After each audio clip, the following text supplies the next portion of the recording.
Hello and welcome to the news in English live from Mogadishu. With me, I am Omar. The top headlines include Somali president is heading to the Kingdom of Saudi Arabia. Somali government forces backed by local militia continue to clash with Al-Shabaab in central Somalia. Galmudug state president has paid a visit to small villages after Al-Shabaab attacks. Ethiopian military in the country are preparing to support the local forces in southwest state in the fight against Al-Shabaab after several border attacks in Bakol region last month.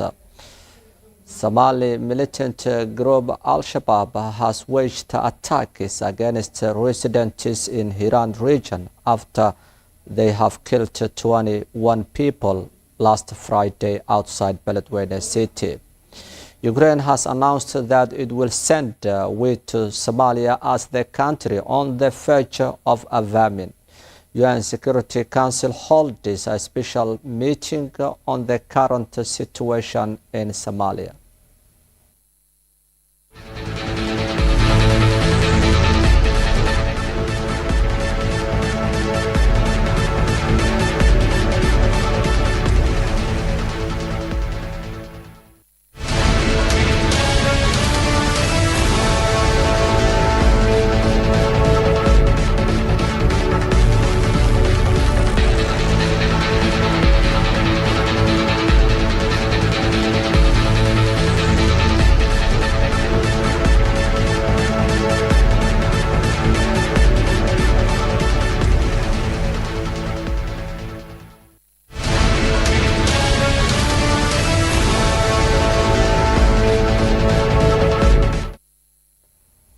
Welcome back to the news in detail. Somali President His Excellency Hassan Sheikh Mohamud is expected to travel to the Saudi Arabia in the forthcoming days.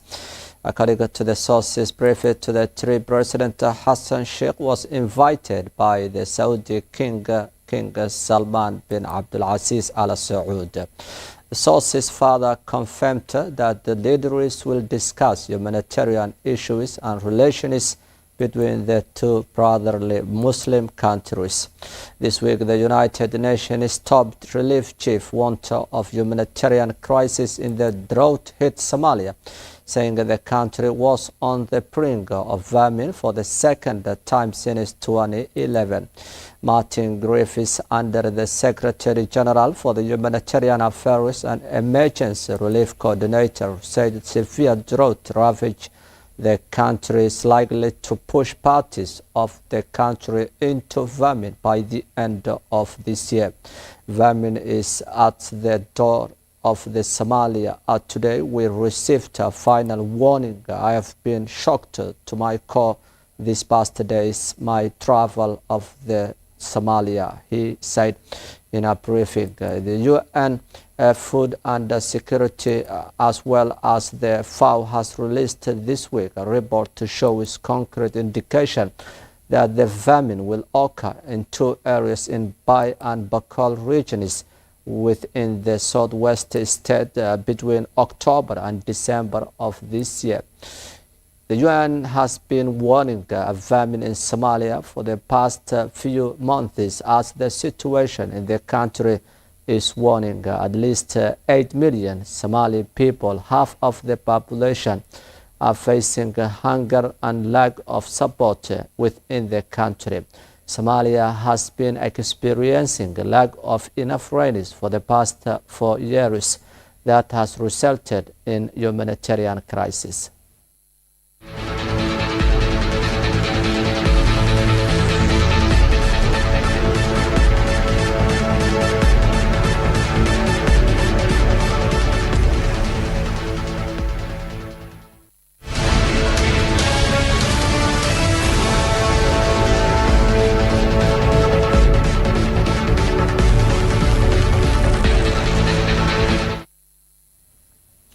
UN Security Council has held a meeting on Somali situation amid the country is struggling with severe food shortages. Wednesday's closed-door meeting will be attended by the African Union and UN envoys. The meeting comes a day after UN humanitarian chief has predicted that at least 1 billion will be needed urgently to avert famine in Somalia in the coming months and earlier next year, when 2 more dry seasons are expected to compound the historic drought that hit the parties of the Horn of Africa nation.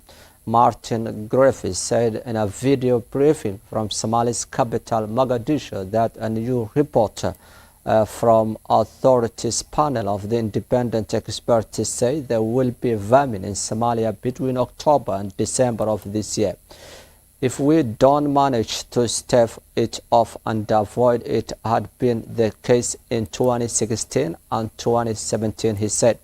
The Undersecretary General for the Humanitarian Affairs told the UN correspondents that more than $1 billion in a new fund is needed in addition to the UN appeal for about $1.4 billion. That bill has been very well funded, he said, thanks to the U.S. Agency for the International Development, which announced $476 million donation of humanitarian and development aid in July in Somalia. Famine Earlier Warning Systems Network, created by USAID, said a report on Monday that the famine is projected to emerge later this year in 3 areas in Somalia's southeastern Pai Pakol regions. Without urgent humanitarian aid, up to 7.1 billion Somali people are needing urgent assistance to prevent acute malnutrition and reduce the number of the ongoing hunger-related deaths, according to the recent report by the UN agencies.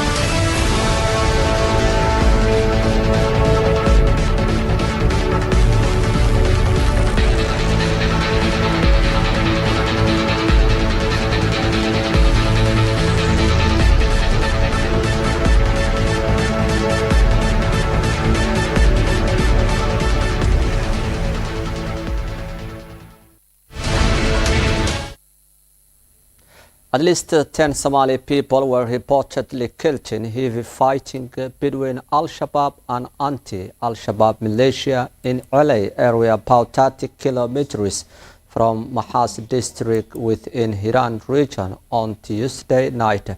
According to the residents, both sides have used heavy artillery weapons during the fighting, resulted in casualties. Villagers have recently increased their fighting against the militants after the group began to force the locals to surrender, which the locals said would never happen and would fight with them to the last drop of their blood. Al-Shabaab fighters have killed at least 19 civilians and destroyed trucks laden with food aid in central Somalia last Friday after ambush attack outside Beledweyne city, located 30 kilometers north of the capital Mogadishu. The trucks were transporting vital food supplies from Beledweyne city to Mahas town within Hiran region.